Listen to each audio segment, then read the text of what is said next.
Vamos meditar na palavra. Vamos dar sequência aí à nossa série que nós iniciamos na semana passada, em 1 Pedro. Forasteiros é o título da nossa série. Também, expressão também conhecida como peregrinos. E é isso que nós somos. Como nós vimos, Pedro ele vai direcionar essa carta para os forasteiros e peregrinos da diáspora, ou seja, os judeus que tinham sido dispersos ali entre as nações, entre todas as regiões, naqueles dias, eles estavam espalhados, em diversas localidades e sofrendo grande perseguição. Então, por isso, Pedro vai trazer essas instruções e ele vai direcionar essa carta exatamente para esse povo em específico e que ele vai ensinar como lidar com diversos desafios que eles estavam encontrando naquele tempo, mas que nós encontramos em nossos dias também. Então, como eu falei na semana passada, eu creio que esse tempo vai ser um tempo bem proveitoso para a gente se aprofundar e entender ainda mais as orientações que Pedro estava dando para a igreja naqueles dias, mas que valem e muito para nós nos dias de hoje. E Pedro ele traz instruções que deixa claro, que o pensamento, que o desejo daquela igreja não era simplesmente formar pessoas para atuarem na igreja local.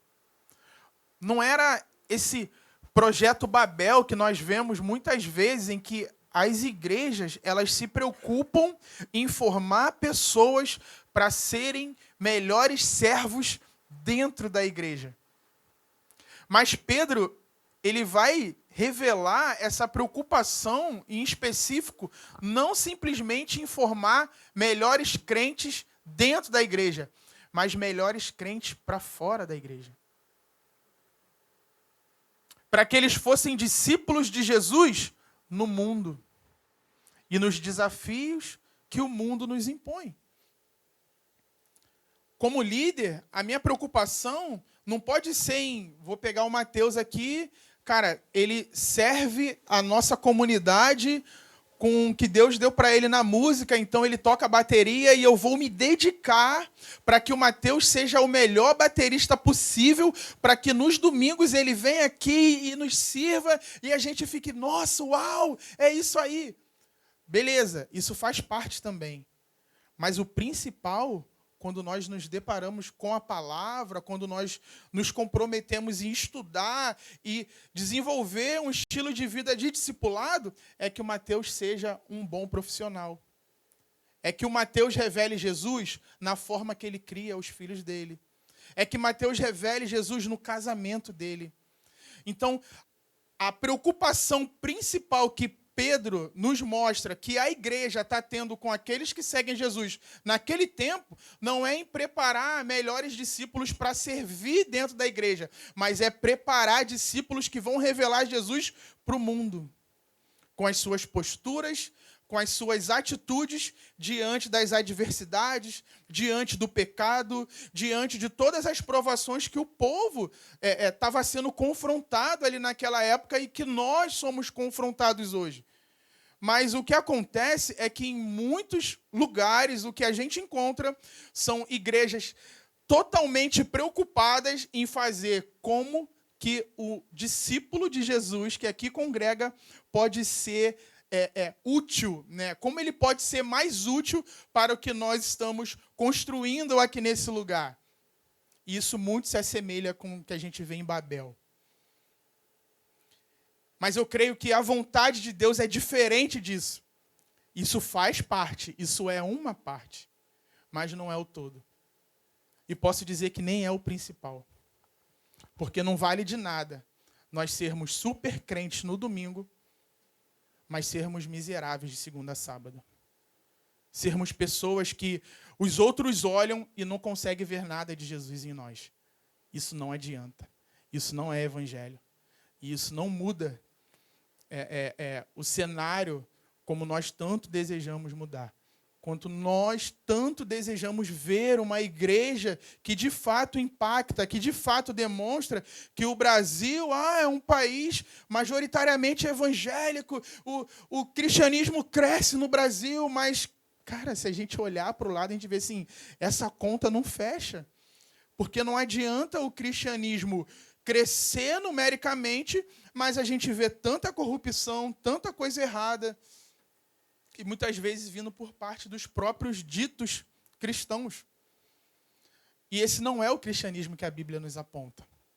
O cristianismo que a Bíblia nos aponta são pessoas transformadas, são pessoas que mudam a sua rota de forma tão intensa, de forma tão radical, que ela muitas vezes vai ser perseguida por causa da postura dela diante de tudo aquilo que ela se depara no mundo.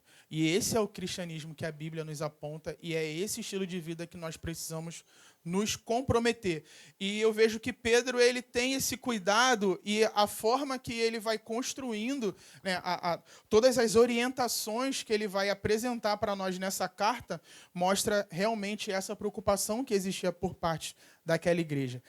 E de modo mais específico, o tema que nós vamos tratar hoje é uma viva esperança, que é esse trecho do capítulo 1, do versículo 3 até o 12, onde Pedro vai desenvolver um pouco a respeito da nossa grande salvação. Né? É a primeira parte até dessa sessão, e é uma revelação mesmo do impacto que essa grande salvação tem nas nossas vidas. Ele começa louvando, ele começa agradecendo a Deus por tudo aquilo que ele está evidenciando, e ele deseja chamar os seus leitores para observar e bem dizer também a Deus por causa de tudo que Deus tem feito na história. Né? Não só até chegar ali, mas a partir do momento em que houve esse novo nascimento e que eles estão ali nesse processo de plantação ali da primeira igreja, né? E tudo que eles estavam testemunhando. É incrível ver como isso deve nos conduzir ao louvor, e Pedro está louvando, e assim, o meu desejo é que através dessas palavras e desse entendimento, nós sejamos empurrados para um lugar de um louvor ainda mais extravagante, né, de uma adoração ainda mais intensa, porque nós estamos entendendo o que de fato Deus fez e continua fazendo nas nossas vidas. Amém? Então vamos lá abrir as nossas Bíblias no versículo 3 do primeiro capítulo de 1 Pedro, e nós vamos ler rapidinho do 3 ao 12, e como nós temos feito, né, a gente vai expor o texto, então nós vamos versículo por versículo, entendendo o que exatamente cada palavra aí representa para nós nos dias de hoje.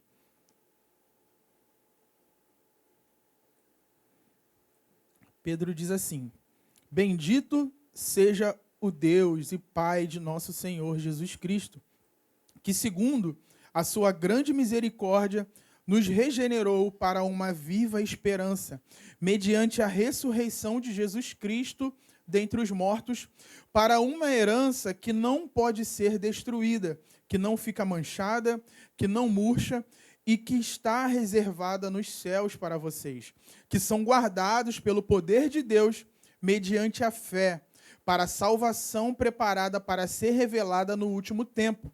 Nisso vocês exultam, embora no presente, por breve tempo, se necessário, sejam contristados por várias provações, para que, uma vez confirmado o valor da fé que vocês têm, muito mais preciosa do que ouro perecível, mesmo apurado pelo fogo, resulte em louvor, glória e honra na revelação de Jesus Cristo.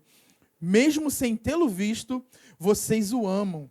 Mesmo não o vendo agora, mas crendo nele, exultam com uma alegria indescritível e cheia de glória, obtendo o alvo dessa fé, a salvação da alma. Foi a respeito dessa salvação que os profetas indagaram e investigaram. Eles profetizaram a respeito da graça destinada a vocês, investigando qual a ocasião ou quais as circunstâncias oportunas que eram indicadas pelo Espírito de Cristo, que neles estava ao predizer os sofrimentos que Cristo teria de suportar e as glórias que viriam depois desses sofrimentos.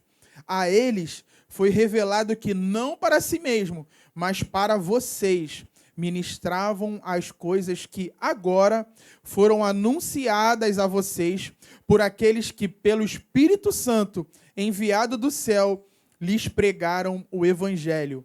Coisas essas que os anjos desejam contemplar.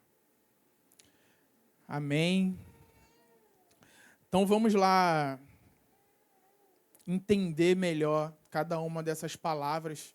Mais uma vez eu oro para que o Senhor possa nos trazer clareza, que Ele possa nos trazer revelação e entendimento da verdade e daquilo que Ele deseja compartilhar para nós e a forma que nós podemos aplicar isso para a nossa realidade, para a nossa vida, para o contexto que cada um de nós aqui estamos inserido. Que o espírito de sabedoria e revelação esteja sobre nós e que haja um entendimento pleno dessas palavras. Amém? Eu creio que o Senhor pode nos dar muita coisa através dessas palavras essa manhã. Então, que a gente possa ficar ligado, que a gente possa ficar concentrado nessas palavras e que o Espírito faça aquilo que só Ele pode fazer, nos dando o verdadeiro entendimento da sua palavra. E o versículo 3, então, para a gente iniciar, Pedro começa com essa, que os teólogos até consideram a grande doxologia.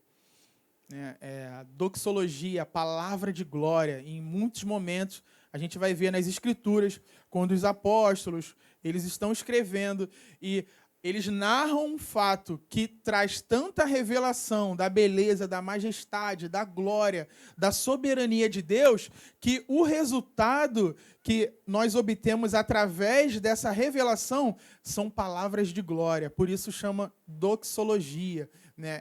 Palavra de glória. Então ele explode em adoração ao manifestar algo que foi compreendido, né? Ou algo que Deus fez para nós e que agora ele está agradecendo por isso. E quando ele começa essa declaração aqui do versículo 3, é exatamente isso que ele está dizendo.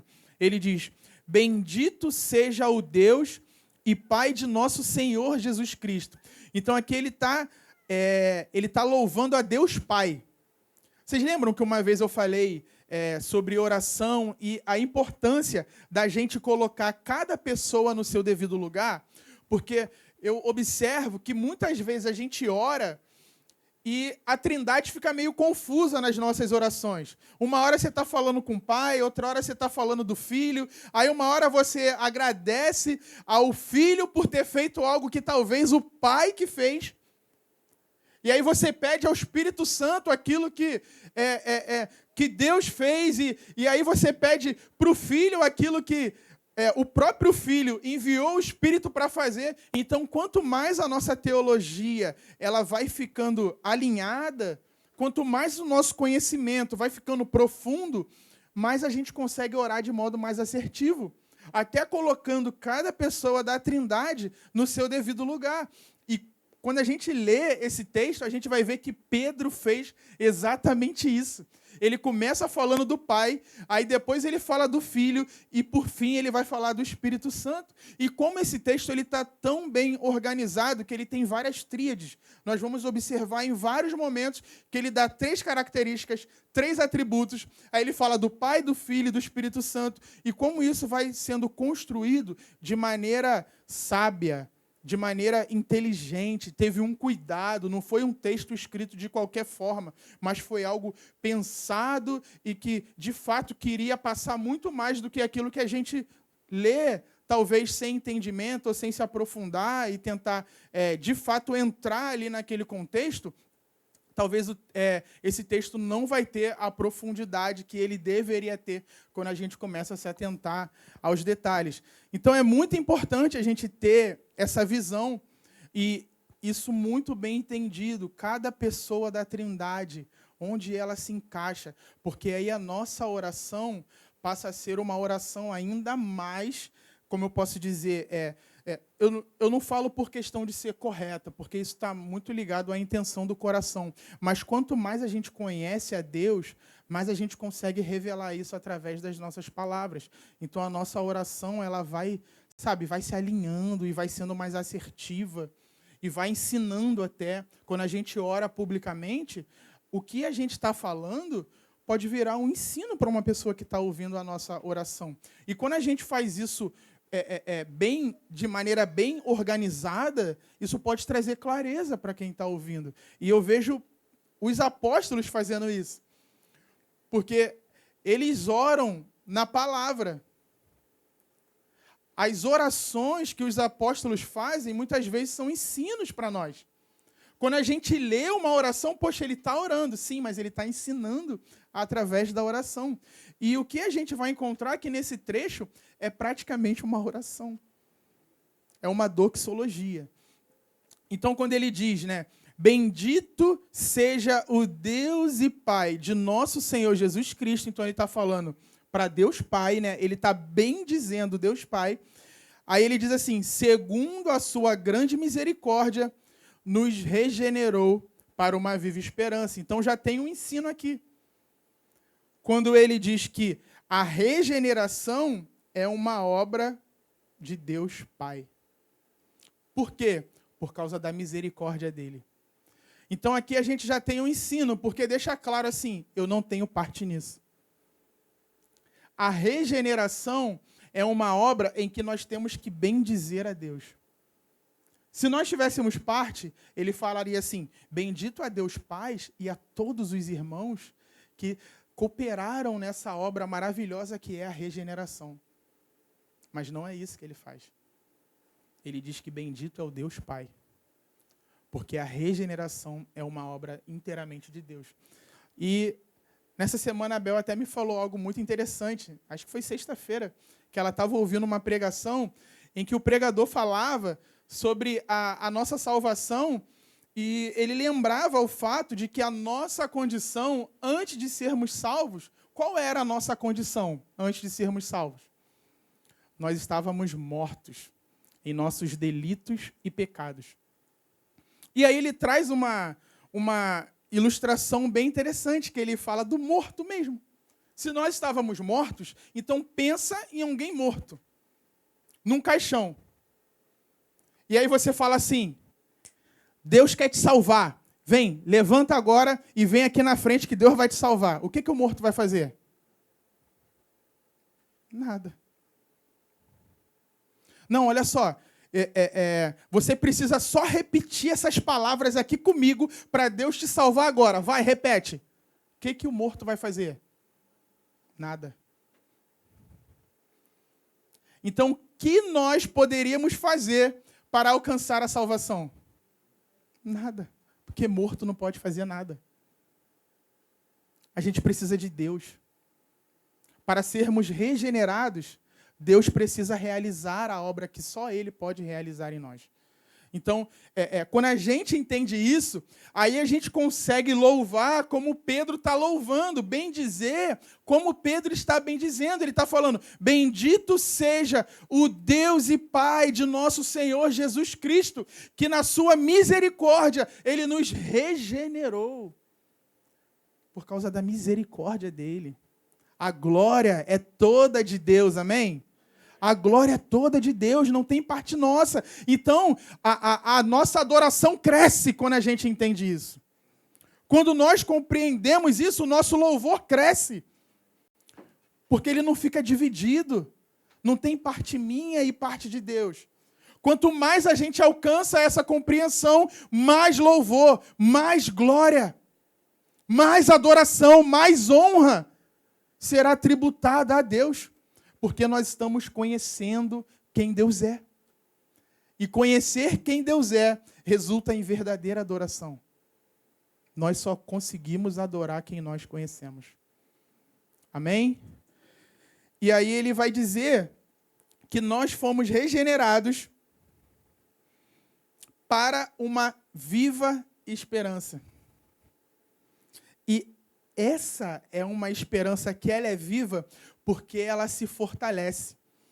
À medida em que o nosso conhecimento de Deus aumenta, mais esperança nós temos. Então é uma esperança viva, porque ela vai se desenvolvendo ano após ano. Se você é uma pessoa que se dedica no relacionamento com Deus, essa esperança vai crescendo. Cada ano essa esperança precisa estar maior.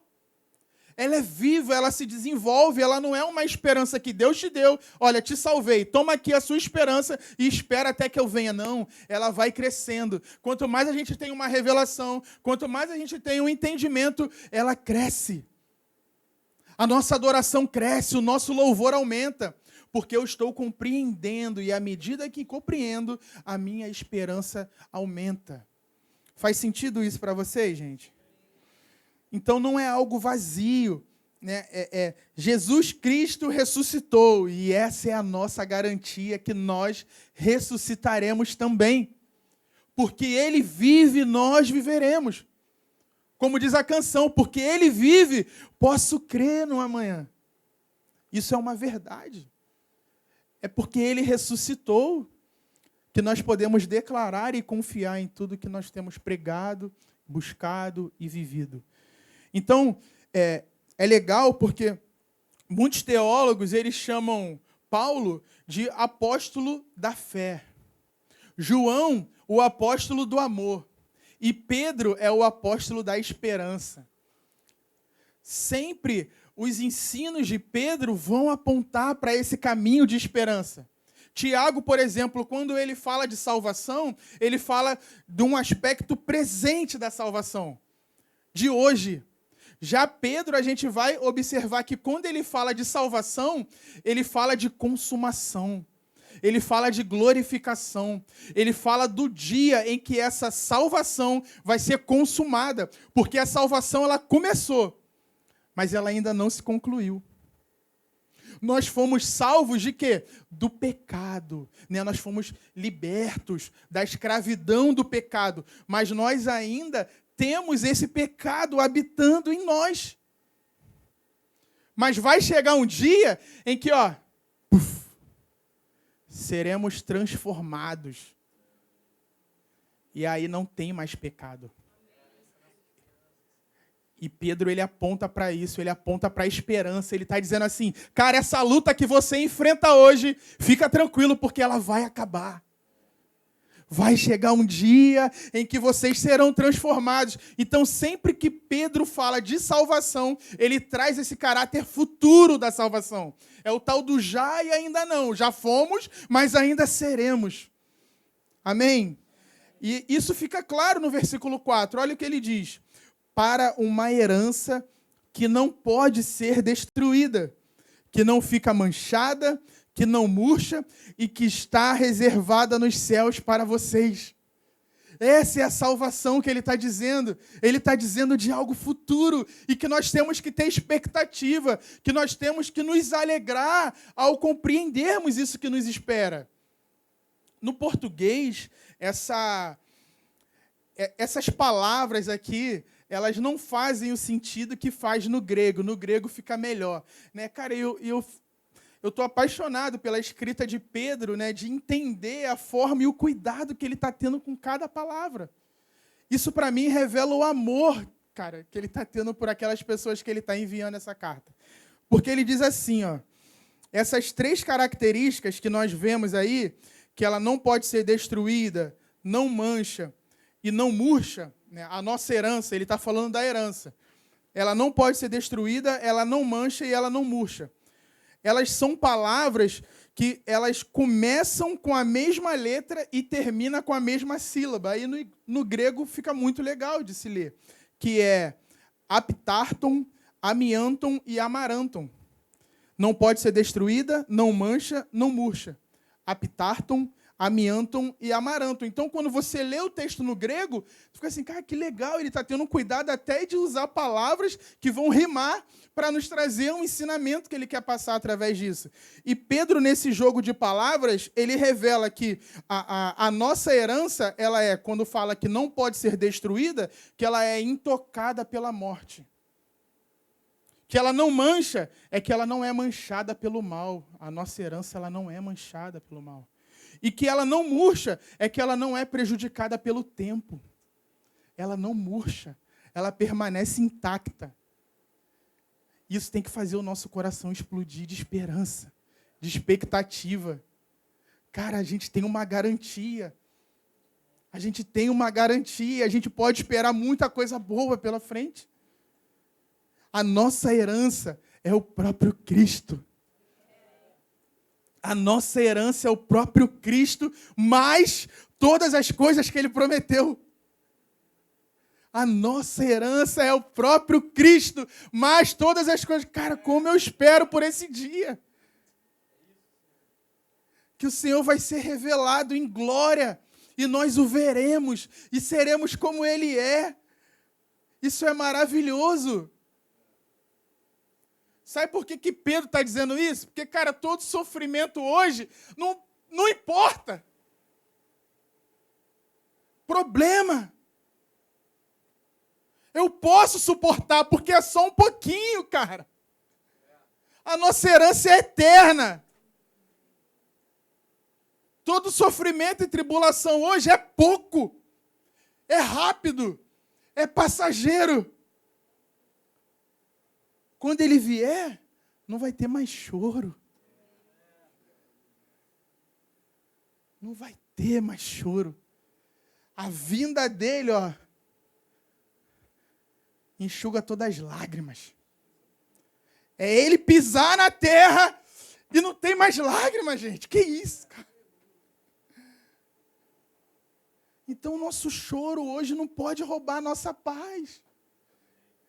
Se ainda rouba a nossa paz, é porque nos falta expectativa do que é eterno, do que é para sempre.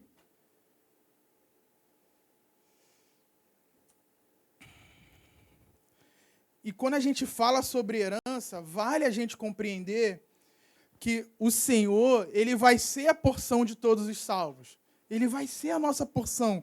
Mas as demais recompensas irão variar de acordo com as suas obras. Vai ser muito bom o Senhor voltar e Ele vai ser a recompensa de todos nós. Mas vai ter um algo a mais. Vão ter recompensas também. A salvação não é de acordo com as obras, mas as recompensas são. Vamos ler rapidinho, 1 Coríntios 3, versículo 12, só para a gente entender um pouco mais sobre isso.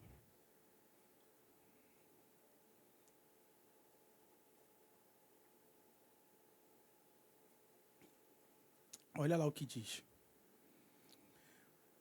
E se o que alguém edifica sobre o fundamento é ouro, prata, pedras preciosas, madeira, feno ou palha, a obra de cada um se tornará manifesta, pois o dia a demonstrará. E esse dia aí tem um D maiúsculo, né? O grande dia vai demonstrar as nossas obras. Elas vão ser reveladas nesse dia. Porque será revelada pelo fogo. E o fogo provará qual é a obra de cada um. Se aquilo que alguém edificou sobre o fundamento permanecer, esse receberá o quê? Recompensa. Se a obra de alguém se queimar, esse sofrerá dano. Porém, ele mesmo será salvo, porque não é por obras, vai ser salvo. Mas como que através do fogo. Vai chegar capengando, mas vai chegar. Todo ferradinho. Aí o nego vai olhar e vai falar, o que houve aí, filho? Sabe como é que foi minha vida, né?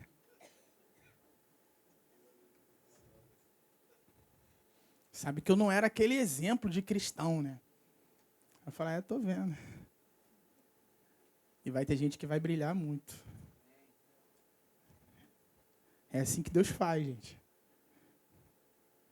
E a vida que você tem levado aponta para uma eternidade de muitas recompensas? Essa é a pergunta que nós temos que fazer. Se você está vivendo uma vida de renúncia hoje para se deleitar amanhã, Será que o senso de eternidade realmente é algo que existe dentro de cada um de nós? De saber que essa vida aqui, ó, é só um pouquinho. A eternidade não dá nem para medir. Será que a gente está trocando a eternidade pelo tempo presente? Será que nós estamos focados em construir hoje coisas que não são eternas? O que conduz a nossa vida é o nosso desejo de conquistar hoje ou amanhã? O que nos conduz para os caminhos que nós temos andado é um projeto de conquista para o presente ou para o futuro? Acho que é algo que nós precisamos refletir. Nós precisamos pensar de verdade sobre isso. Se nós somos cristãos sinceros, a gente tem que andar com os olhos fixos na eternidade. E aí nós realizaremos obras eternas. Porque não é sobre fazer muitas coisas, mas é sobre fazer a coisa certa. Não fomos chamados para sermos ativistas, mas fomos chamados para sermos obedientes. Obedientes à vontade de Deus. Essa é a obra que nós temos que fazer, é obedecer e viver para a glória dele. Então, quando você vive para a glória de Deus, todo passo que você dá é para a glória dele, então pode ter certeza que é eterno. Terão recompensas eternas. Isso precisa ser o que nos sustenta no lugar de obediência. É saber que quando eu obedeço, eu estou juntando tesouros no céu. Quando eu ajo com generosidade, com renúncia, com mansidão, quando eu me humilho, quando eu nego a mim mesmo, eu estou juntando tesouros no céu.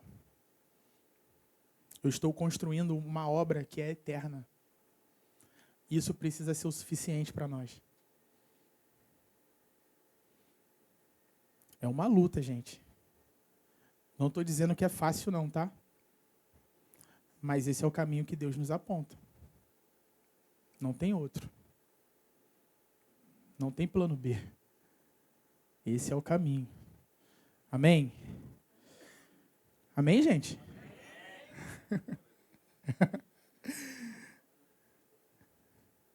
Amém.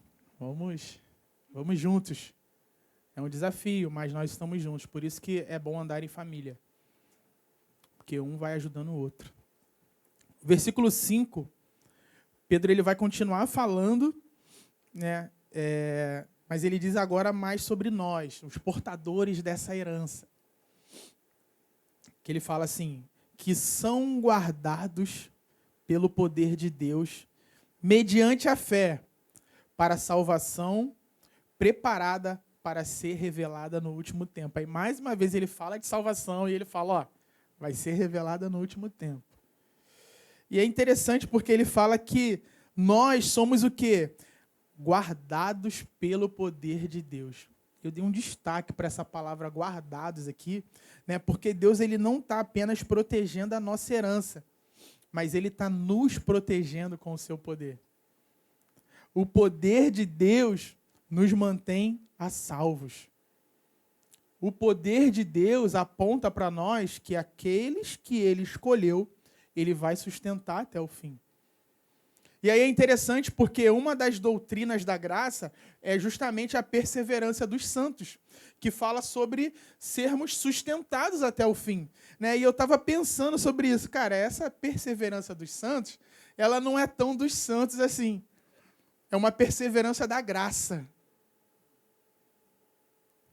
Até entender isso, né, a gente é... Pô, calma aí, deixa eu dar uma ajustada aqui, porque quando eu falo de perseverança dos santos, a pessoa pode acabar entendendo que, cara, eu tô me segurando aqui, meu irmão, eu tô me sustentando no caminho. Mas quando eu entendo que é uma perseverança da graça, aí eu sei, mas é Deus que está agindo. Ele age por meio de nós. Nós realizamos aqui atitudes, né? Nós não somos robôs. Mas Deus é soberano.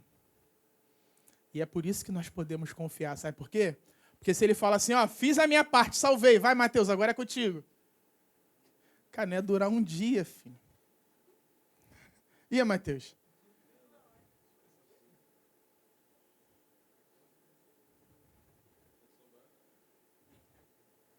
Tem que depender de Deus. Tem que confiar que Ele é fiel. E Ele começa e Ele termina. E nós vamos até o fim. Amém? Aí fala, mas Léo, então quer dizer que eu não faço nada? Claro que faz, você persevera na fé. Ah, então é tipo assim, é 95% Deus e 5% eu? Não, porque se dependesse de você, você ia falhar, é tudo Deus. Mas Ele age por meio de você e se contente com isso. É a tal da soberania de Deus e a responsabilidade do homem. Sabe como explica? Não explica. Somos limitados demais para compreender isso. Não temos a resposta. Mas é assim que Deus diz que Ele faz. Então, pela fé, nós cremos na palavra de Deus e nos submetemos a ela.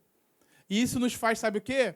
O que Jesus vai orientar lá no Sermão do Monte, que nós temos que ser pobres de espírito. Que o mundo usou até como algo pejorativo, né? Ah, isso aí é um pobre de espírito, mas bem-aventurados são os pobres de espírito. Porque o pobre de espírito, ele entende que ele é inteiramente dependente de Deus. Ele não pode fazer por ele mesmo, ele precisa depender de Deus. Por isso ele é pobre de espírito. Porque ele sabe que espiritualmente ele é morto, caído. Ele precisa do Espírito Santo de Deus operando na vida dele. Amém, gente?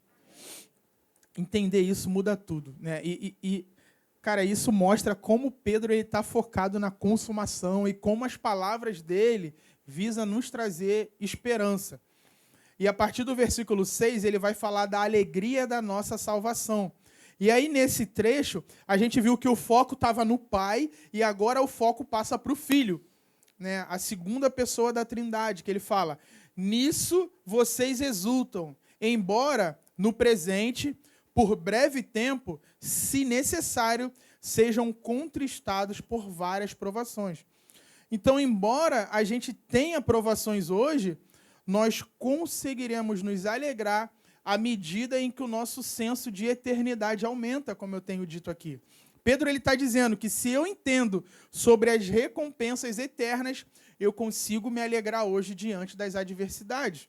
E enquanto eu estava estudando esse texto, uma expressão saltou aos meus olhos, que é se necessário. Eu olhei assim e falei, cara, esse se necessário aqui ele quer dizer muita coisa. E aí eu fui ver no dicionário teológico uma possível interpretação dessa expressão, eu encontrei o seguinte, esse se necessário é necessidade estabelecida pelo conselho e decreto de Deus, especialmente por aquele propósito seu que se relaciona com a salvação dos homens pela intervenção de Cristo e que é revelado nas profecias do Antigo Testamento. Essa é a interpretação só para essa expressão, se necessário. E é interessante mesmo, porque ele fala, nisso vocês exultam, embora no presente, por breve tempo, se necessário, sejam contristados por várias provações. E esse se necessário mostra assim, cara, se precisar, Deus vai enviar prova. E por que que Deus envia prova? Para o nosso amadurecimento. O profeta Isaías diz que a Deus agradou moer o próprio filho.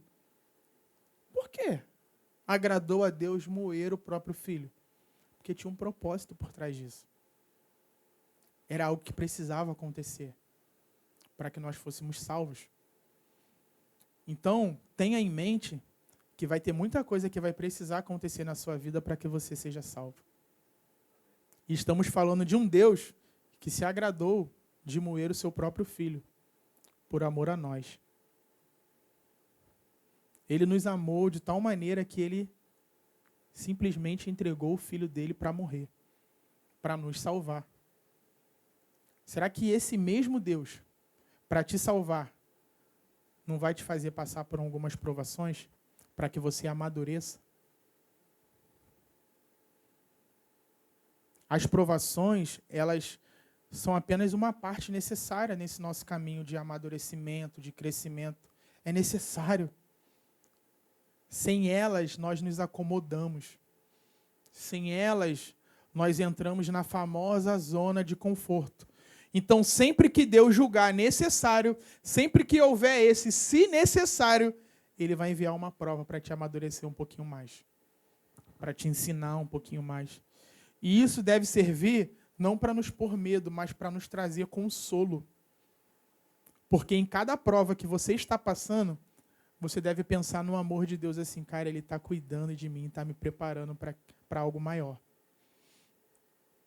Ele está me estruturando para algo que eu não conseguiria suportar se não fosse essa provação me amadurecendo, forjando o meu caráter. Então as provações, elas são bênção de Deus na vida do cristão, no seu processo de salvação. Amém? Difícil falar amém para isso, né, gente? Mas é desse jeito. O versículo 7 fala assim: para que uma vez confirmado o valor da fé que vocês têm, muito mais preciosa do que o ouro perecível, mesmo apurado pelo fogo, resulte em louvor, glória e honra na revelação de Jesus Cristo. Então, as provações, a gente leu aqui, que elas fazem com a fé o mesmo que o fogo faz com o ouro. O fogo purifica o ouro e revela o seu verdadeiro valor e genuinidade. É isso que a provação faz com a fé. Quando Deus quer aumentar a fé de alguém, Ele bota lá no fogo. E na verdade, Ele diz que é muito mais preciosa do que o ouro perecível. Então, entenda que a provação ela tem um efeito muito maior do que o fogo já faz com o ouro, que purifica o ouro, mas aumenta uma fé inabalável dentro de nós. A verdadeira fé, ela é revelada quando você se mantém firme em obediência, mesmo diante das adversidades. Ela é testada, mas ela é refinada, ela é apurada. Ela cresce, ela fica mais forte. E aí, quando Deus quer amadurecer um cristão, já saibam que é isso que Ele faz. Então, tenha certeza de uma coisa, na nossa vida vai ter provações, não queira fugir disso. Não é para chegar em casa e orar assim, Deus, não envia provação para mim, não. Eu ouvi aquela palavra lá, mas, não envia provação para mim, não. Cuidado com essa oração, porque acho que é esse tipo de coração que Ele vai enviar a prova. Mas também, né, não precisa fazer o contrário, não, tá? Ah, Deus, pode mandar a prova que eu quero crescer na fé. Cuidado. Deixa que Ele sabe o que Ele faz. Não pede nada nesse sentido, não. Fica quietinho na tua. Aqui. Se necessário, Ele vai enviar. Fica tranquilo. Deixa que Deus é soberano. Amém, gente? E é como temos dito, Deus prova para aprovar. Ele não envia nada que ninguém não vá suportar ou que vai nos matar. Pelo contrário, toda a prova de Deus tem como objetivo a nossa aprovação. Ele prova para aprovar. E se você entender isso, vai ficar mais fácil passar pelos desafios da vida. Quando nós entendemos isso, nós podemos ter esse comportamento de se alegrar diante das provações. É para isso que nós fomos chamados. Só teremos alegria se compreendermos qual é a vontade de Deus e por que nós estamos sendo provados. E falando de Jesus, como nesse trecho aqui o foco tá no Filho, né? Aí ele diz no versículo 8, mesmo sem tê-lo visto, vocês o amam. Isso é lindo, né, gente? Porque aqui quem está falando é alguém que viu. Mas aí ele está dizendo assim, mesmo sem tê-lo visto, vocês o amam. Isso quer dizer que para quem ele está enviando essa carta, são pessoas que dão testemunho de que, de fato, elas estão amando a Deus. Eles estão pagando o preço de ser cristão num mundo onde a perseguição era, cara, algo que a gente aqui no Brasil não consegue ter ideia do que esse povo estava sofrendo com perseguição naquele tempo. E aí ele está dizendo, vocês amam, vocês não viram, mas vocês amam. Isso vale para nós. Infelizmente, ou felizmente, né? Infelizmente porque a gente não tem muito essa peneira, né, que mostra quem é quem está disposto mesmo de verdade. Mas felizmente porque também, né, não é tão pesado como era naquele tempo, mas não fiquem tão tranquilos assim, porque se nós estamos, né, como a gente tanto canta Maranata, então, uma certeza a gente tem que ter. Uma hora o negócio vai apertar. E eu não tenho receio de falar sobre isso não, tá, gente? Porque é a verdade. Eu prefiro estar com pessoas que, de fato, estão dispostas a permanecer. Né? Porque discipular é caro, né? Tem um preço. Exige tempo, trabalho, dedicação. Você desenvolve um relacionamento. Aí, para chegar na hora que a coisa apertar mesmo e for pular do barco, é melhor pular agora. Que aí dá menos trabalho para a gente, né? Os dois saem ganhando. Porque você não sofre as cobranças que talvez você não precisava se submeter agora. E lá na frente eu não fico com sentimento de tempo perdido também. Porque, cara, não, realmente aquela pessoa ela entendeu e ela está querendo viver isso de verdade. Então, muitas vezes as palavras elas tinham que ter esse peso mesmo. Elas tinham que trazer esse confronto para que as pessoas se analisassem e falassem assim, cara, o que Pedro está dizendo é que nós o amamos. Será que eu amo mesmo quem eu digo que amo? Ou quem eu amo quando digo que amo? Foi Agostinho, né, que perguntou isso? Cara, isso é... Quem eu amo quando te amo?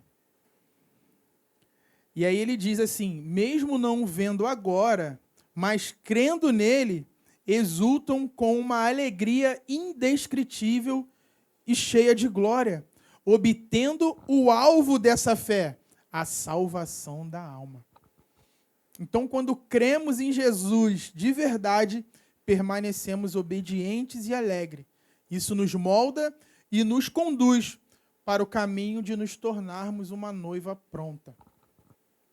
E resumindo, então, essa primeira grande sessão que nós lemos até agora, é que Pedro ele conclamou seus leitores a se regozijarem em seus sofrimentos presentes por causa da sua esperança, fé e amor.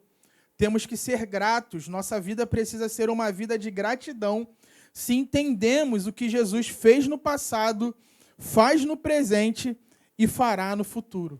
Amém? E aí, a partir do versículo 10, e nós vamos caminhando para a nossa última sessão, ele vai falar das testemunhas de nossa salvação. E é um trecho bem interessante também dessa palavra. Agora aqui nós temos foco na pessoa do Espírito Santo. Então, olha que construção legal, né? O Pai, o Filho e agora o Espírito Santo. Versículo 10 e 11 diz assim, foi a respeito desta salvação que os profetas indagaram e investigaram. Eles profetizaram a respeito da graça destinada a vocês, investigando qual a ocasião ou quais as circunstâncias oportunas que eram indicadas pelo Espírito de Cristo, que neles estava, ao predizer os sofrimentos que Cristo teria de suportar e as glórias que viriam depois desses sofrimentos. Então, a gente consegue observar aqui nesse trecho que a nossa salvação ela inclui tanto sofrimento como glória. E Pedro diz que os profetas do Antigo Testamento, eles fizeram o quê lá no comecinho? Eles indagaram e investigaram a respeito dessa salvação. Como quem diz, cara, essa história aí de sofrimento e glória não encaixa. esse Messias, sabe? Quem será esse Messias? De que tempo é esse que Deus está falando? Que salvação é essa? Quem essa salvação de fato visa alcançar? Eu acho interessante Pedro falar sobre isso, porque fala que eles estão indagando a respeito daquilo que eles mesmos estão comunicando. Isso fala muito sobre o profético. Porque muitas vezes a gente vê o profético hoje sendo utilizado como algo assim, olha, eu falo e eu já trago a interpretação. Pode acontecer? Pode. Mas na maioria das vezes é algo altamente enviesado, tendencioso, e que você vai falar aquilo de acordo com o que está no seu coração no momento. A gente vê os profetas, que eram os homens responsáveis por representar Deus na terra, com a autoridade que no Novo Testamento a gente só vê sobre os apóstolos. No Antigo Testamento, eles profetizavam, eles falavam o que ninguém pode falar hoje, né? Ou que Deus não nos dá essa mesma autoridade nos dias de hoje, porque eles diziam, né, assim diz o Senhor. Ou, que a gente ouve muito, né? Eis que te digo. Eles tinham essa autoridade. Só que o Novo Testamento, quando fala de profecia, Paulo vai nos ensinar o quê? Que nós precisamos julgar. Só que as profecias do Antigo Testamento, elas não tinham que ser julgadas como nós julgamos hoje.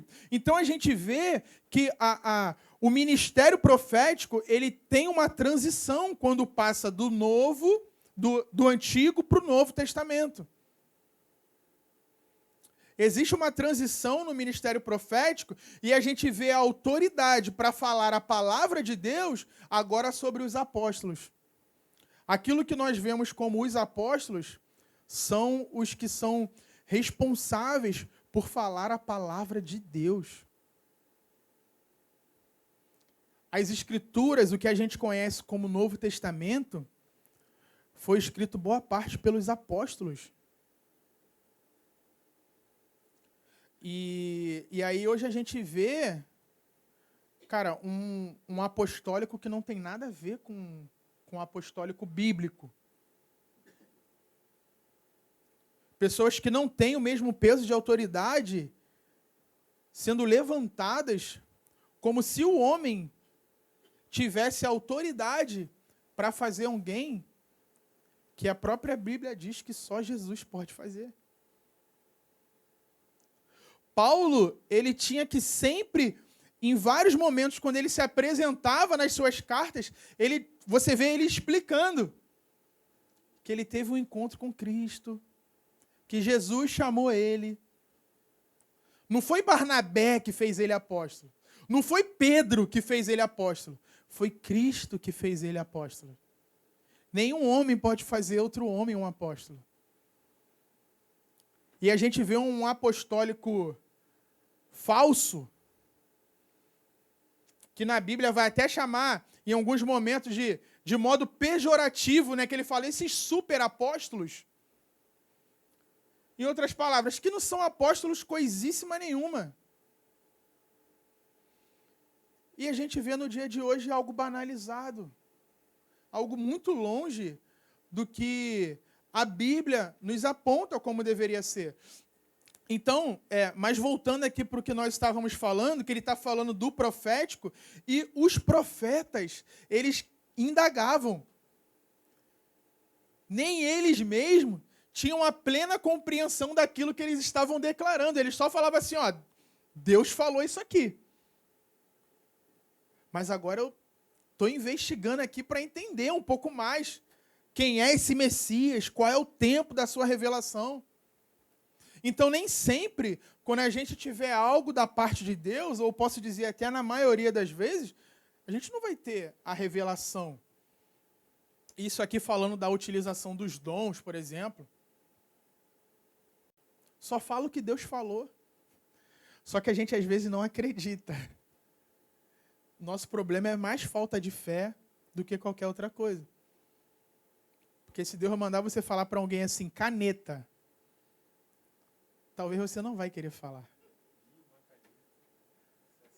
Porque você vai ficar assim, cara, isso não faz sentido nenhum. Mas quem disse que tem que fazer sentido? Então, o que a gente compreende através dessas palavras aqui é que os profetas estavam profetizando aquilo que não fazia sentido para eles. Ele está dizendo assim, não encaixa. Essa coisa de sofrimento e glória não faz sentido nenhum.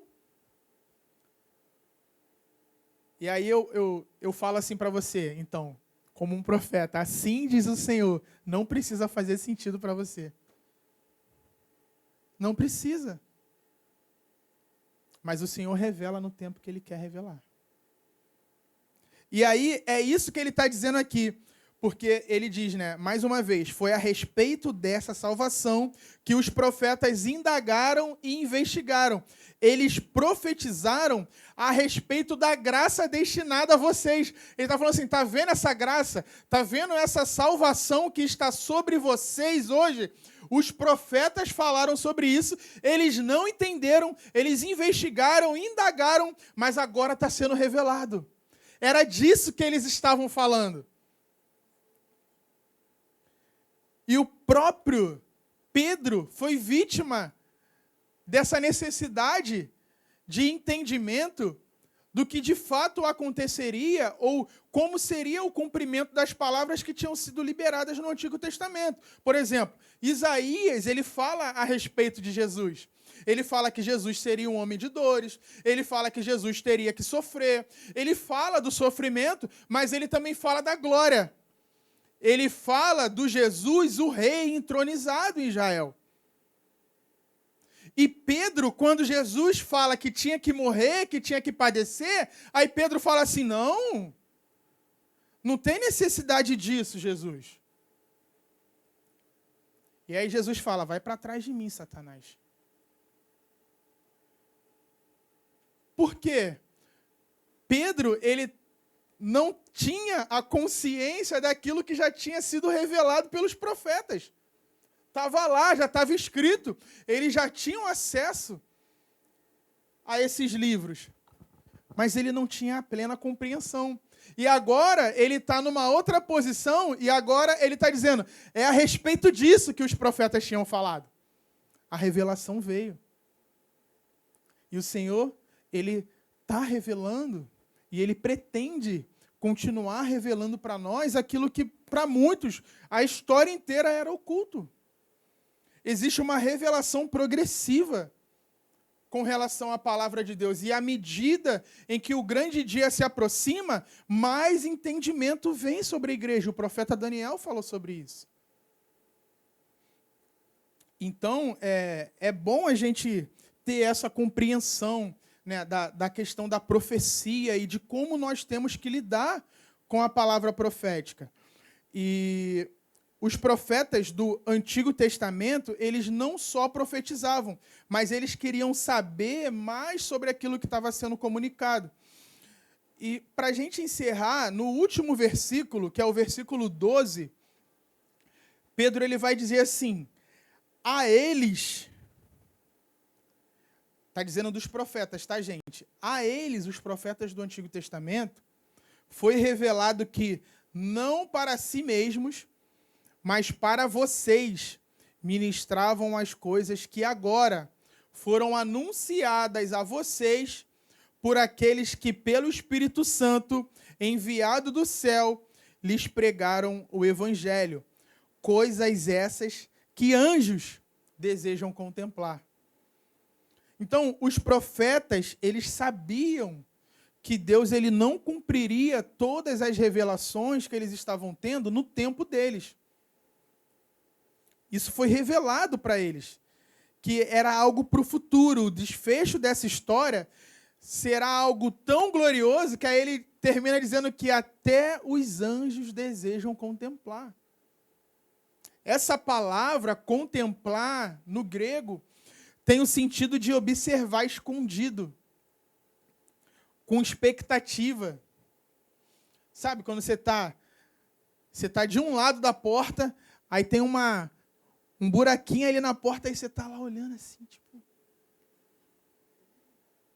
são os anjos na história. Eles não têm a revelação, mas eles estão com expectativa. Porque a cada avanço da história, para eles, é algo maravilhoso demais. Anjos se rebelaram. E Deus condenou esses anjos eternamente. Homens se rebelaram. E Deus vem com salvação sobre esses homens. E aí os anjos ficam, cara, que loucura é essa? Porque para o homem, cara, seria provavelmente a escolha contrária. Tipo assim, não, se eu for livrar alguém dessa condenação aí, pô, eu vou livrar esses seres celestiais. Essa criação maravilhosa que eu fiz, que são os ministros, que são dotados de uma glória, de uma beleza. Eu vou salvar. Não. Deus vai e salva um bolo de carne. Ele fala assim, não, eu vou salvar esses aqui. E aqueles lá estão condenados eternamente. E aí os anjos estão contemplando o desenvolver dessa história. Então o que Pedro está dizendo aqui é algo que tem que nos fazer explodir mesmo em adoração, de falar assim, obrigado, Senhor, porque o Senhor escolheu nos salvar. O Senhor poderia desenvolver essa história de 1000 maneiras, mas o Senhor escolheu nos usar, o Senhor escolheu nos salvar, o Senhor escolheu entregar o seu próprio Filho. E os anjos vão vendo o desenrolar da história e eles vão ficando com expectativa, eles vão ficando surpresos, eles vão ficando maravilhados. Que isso? Como assim? Mas o próprio Filho está sendo crucificado e eles estão sendo salvos e o Espírito Santo está vindo sobre eles. E quando eles vão vendo, eles vão ficando, uau, glória, glória, glória, louvores a Deus, eles rendem, eles louvam ao Senhor diante do trono, porque eles estão vendo a história maravilhosa que Deus está construindo, em que quer nos salvar, que quer se relacionar conosco, que criou uma terra e fala assim, eu vou habitar nessa terra, eu vou preparar um povo para habitar junto com eles. Isso é maravilhoso. E é o que a gente precisa entender, gente. É o que a gente precisa entender. A nossa vida precisa ser mudada por essa compreensão. Você tem que se animar a cada revelação de Jesus, do seu plano, da sua vontade. Você tem que ter a mesma expectativa dos anjos, cara. Nós que estamos sendo afetados, precisamos contemplar mais ainda. Precisamos desejar contemplar mais ainda do que os anjos. Nós estamos sendo afetados por aquilo que Deus está fazendo ao longo da história. A gente tem que falar, bendito seja o Deus e Pai de nosso Senhor Jesus Cristo, que está construindo essa história maravilhosa, que escolheu nos salvar, que decidiu nos alcançar com o seu amor. Essa história poderia ser construída de outra forma, mas não. Ele escolheu e ele decidiu esse maravilhoso plano de salvação que nos alcançou. Vamos orar por isso.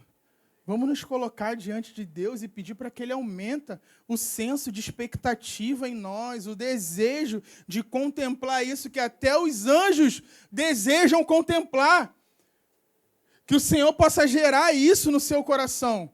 Que você seja afetado por essa realidade celestial que Pedro está revelando para nós aqui através dessas palavras, mas que muitas vezes nós ficamos indiferentes. E quando ficamos indiferentes diante de tal revelação, é porque ainda nos falta compreensão.